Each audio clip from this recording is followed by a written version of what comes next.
আগে তোরে কিন্তু আমি 3 বার স্বপ্নে দেখছিলাম। বড্ড খুশি হয়ে গেলেন আয়েশা। এরপরে বললেন 3 বার স্বপ্ন দেখার পরে তোমার ব্যাপারে মনের মধ্যে কেমন কেমন যেন ভালো লাগে। তারপরে একটা ছোট্ট কাগজের মধ্যে, জান্নাতি কাগজ, রেশমি কাপড়ের মধ্যে তোমার চেহারাটা এনে জিব্রাইল বললেন, দেখেন নবী কেমন লাগে। আমি কইলাম ভালো লাগে। কার মেয়ে? আপনার বন্ধু আবু বকরের মেয়ে। বিয়ে করবেন নাকি?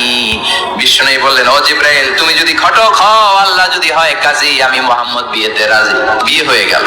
কিন্তু ঘরে দামি ফার্নিচার নাই, টাকা পয়সাও তেমন নাই, কিন্তু আছে খালি সুখ। এত ভালোবাসতেন মা আয়েশাকে। মা আয়েশা গ্লাসের যে জায়গা দিয়ে পানি খেতেন, বিশ্বনবী ওই জায়গায় মুখ লাগিয়ে পানি খেত।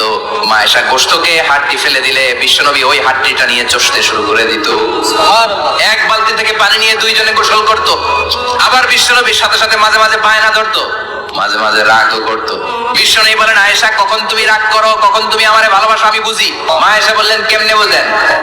বিশ্বনবী বললেন, যখন তুমি রাগ করো তখন নামাজের পরে দোয়ার মধ্যে বলো, ও ইব্রাহিম আলাইহিস সালামের আল্লাহ, আপনি আমার উপর দয়া করেন।